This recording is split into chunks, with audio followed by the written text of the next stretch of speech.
Good morning, मैं Naveen Kumar Singh, director platform education centre private limited Patna. आप जैसा कि देख रहे हैं कि ग्रुप डी का एग्ज़ाम आपका मे बी कि अगस्त लास्ट वीक तक हो जाए, स्टार्ट हो जाए और इसके जस्ट बाद आपका अब आरआरबी एनटीपीसी सीबीटी 1 का रिज़ल्ट आना है और फिर उसके बाद एनटीपीसी सीबीटी 2 होना है। हालांकि रिज़ल्ट तक में कई सारे प्रोसेस से आपको गुजरना है, तभी आपका पता कन्फर्म चल पाएगा कि कितने दिन में ये प्रोसेस आपका संभव हो पाएगा। तो इन सारी बातों पर हम आपसे अभी चर्चा करेंगे इस वीडियो में। तो सबसे पहले तो ये आपको समझ लेना है कि अभी से लेकर के और अगले 3 से 4 महीने तक, यानी कि आप ये कह सकते हैं, अगर सिर्फ हम रेलवे की बात करें दूसरे एग्ज़ाम्स को छोड़ करके, तो अगर रेलवे के सीरियसली आप चाहते हैं कि हमारा फाइनल सिलेक्शन हो जाए तो अभी से लेकर के अगले 3 से 4 महीने तक, यानी कि नवंबर दिसंबर तक आप मान करके चल सकते हैं कि बहुत महत्वपूर्ण समय आपके लिए होगा, क्योंकि यही आपके भविष्य को एक नई दिशा दे पाएगी, यही समय आपका। तो चूँकि आपका पहले से पढ़ा हुआ है तो इस टाइम का अगर आप मैक्सिमम यूज सही तरीके से कर पाते हैं तो ये आप समझ लीजिए कि आपका फाइनल सिलेक्शन होने की 100% गारंटी रहेगी। क्योंकि आगे आने वाला दिन किस तरह का होगा, वैकेंसी का क्या पोजीशन रहेगा, ये बातें ये कंफर्म बताना बहुत ही मुश्किल है। क्योंकि आप देख रहे हैं कि लगातार निजीकरण सारे पीएसयूज का होता चला जा रहा है। निश्चित रूप से अगर निजीकरण होगा तो स्वाभाविक है कि वैकेंसी कमती चली जाएगी और लगातार भीड़ स्टूडेंट का बढ़ते चला जा रहा है दिन ब दिन। तो स्वाभाविक है कि वैकेंसी नहीं रहेगी तो भीड़ दिन ब दिन बढ़ेगा ही। तो इसमें फाइनल सिलेक्शन लेने के लिए आपको कितना एड़ी चोटी का जोर लगाना होगा आप इस खुद समझ सकते हैं। इसलिए अभी एक रूटीनबद्ध तरीके से, अभी वर्तमान समय में एक रूटीनबद्ध तरीके से आगामी 2 से 4 महीना 5 महीना जितना भी है उसका आप अधिकतम यूज करें। पहले से सारा कुछ पढ़ा हुआ है ही, अधिक से अधिक आप मॉक टेस्ट दें, सेट वगैरह बनाएं, ग्रुप डिस्कशन करें और पहले के पढ़े हुए नोट्स वगैरह जो होंगे आपके उसका अच्छी तरीके से रिवीजन करें। और अभी भी जो आपका वीक पोर्शन रह जाता है या सेट बनाने के दौरान जो क्वेश्चन आपसे गलत होता है तो उसको गंभीरता से लेते हुए उसका पूरा कंसेप्ट गेन करने का प्रयास करें कि अगर इस तरह का क्वेश्चन हमको आगे दूसरे सेट में मिलेगा, एग्ज़ाम्स में मिलेगा, तो वहाँ हमसे ये क्वेश्चन छूटना नहीं चाहिए।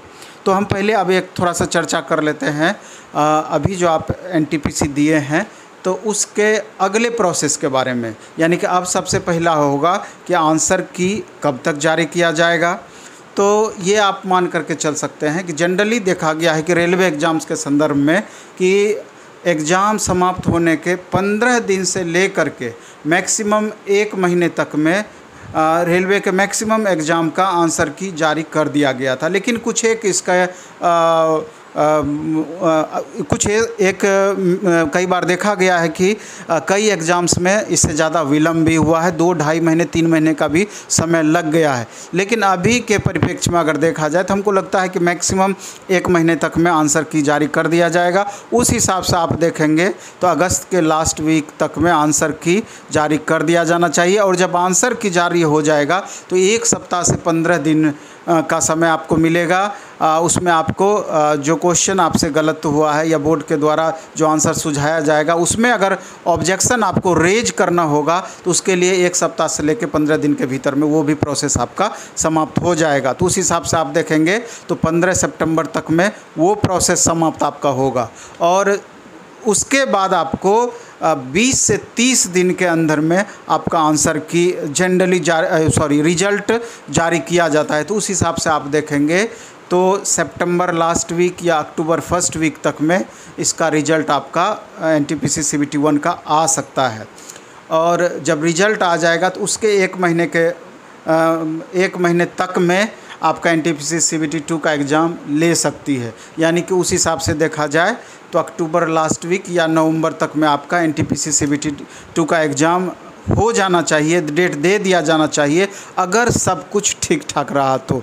सब कुछ ठीक ठाक का मतलब ये हुआ कि जैसे कि आप लगातार देख रहे हैं तीसरी लहर की चर्चा हो रही है कि कभी भी कोविड का तीसरा लहर आ सकता है, और एक बार उसका तीसरा लहर आ गया तो मे बी कि कितना दिन डिस्टर्ब होगा उसके वजह से ये बातें थोड़ा बताना मुश्किल हो जाएगी। ये सारी परिस्थितियों पर निर्भर करती है, लेकिन आपको इस पे नहीं जाना है, आपको अच्छे से तैयारी में लग जाना चाहिए। पहले ग्रुप डी और उसके बाद एनटीपीसी सीबीटी 2, और अगर एनटीपीसी सीबीटी 2 का सीरियसली तैयारी करते हैं तो ग्रुप डी का अलग से तैयारी करने का ज़रूरत नहीं होगा। कुछ एक जगह पर अंतर होता है कि एनटीपीसी सीबीटी 2 में आपका 120 क्वेश्चन रहेगा, ग्रुप डी में 100 क्वेश्चन रहेगा, और यहाँ साइंस थोड़ा सा अधिक रहेगा। ये सारे कुछ एक अंतर हो सकता है, लेकिन ओवरऑल आपको पढ़ना तो सारा कुछ है ही।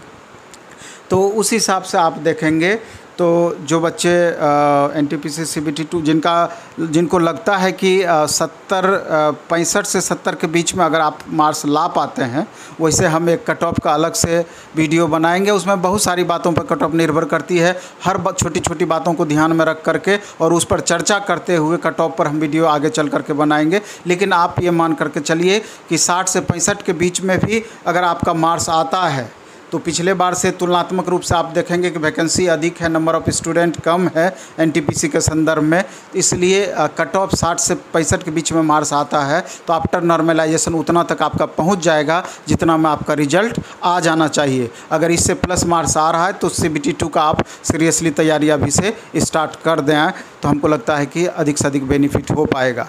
और ग्रुप डी का जहाँ तक सवाल है तो जिस तरह का क्वेश्चन का पैटर्न है आप उसको ध्यान में रख करके, हालांकि इस बार तो हम बताएं कि एनएसईआईटी चूँकि पहले टीसीएस ले रही थी, अगर ये लेती है तो मे बी कि थोड़ा बहुत पैटर्न में आपका अंतर पड़े, लेकिन ओवरऑल क्वेश्चंस तो आखिर कहाँ से पूछा जाएगा। क्वेश्चन तो मैथ है, रीजनिंग है, जीएस है, साइंस है, जो भी है तो क्वेश्चन तो करंट है, तो क्वेश्चन तो वहीं से आपका रेज होगा। ये अलग बात है कि टीसीएस एक ख़ास तरह का क्वेश्चन ज़्यादा देता था, तो मे बी कि ये जो अब नई एजेंसी आएगी तो ये अपने हिसाब से कुछ क्वेश्चन में उथल पुथल कर सकती है, लेकिन अगर जब भी आएगी तो हमको लगता है कि टीसीएस से लेवल इसका थोड़ा कमज़ोर ही रहेगा, उससे ज़्यादा टफ क्वेश्चन मेरे ख्याल से नहीं पूछना चाहिए। इसलिए जिस तरीके से आप तैयारी कर रहे हैं उसको आप कंटिन्यू रखिए, बहुत फ़ायदा उसका आपको एग्ज़ाम्स में मिलेगा ही मिलेगा। हाँ, ये अलग बात है कि लास्ट मोमेंट में आप अधिक से अधिक ग्रुप डिस्कशन करें, अधिक से अधिक सेट बनाने का प्रयास करें।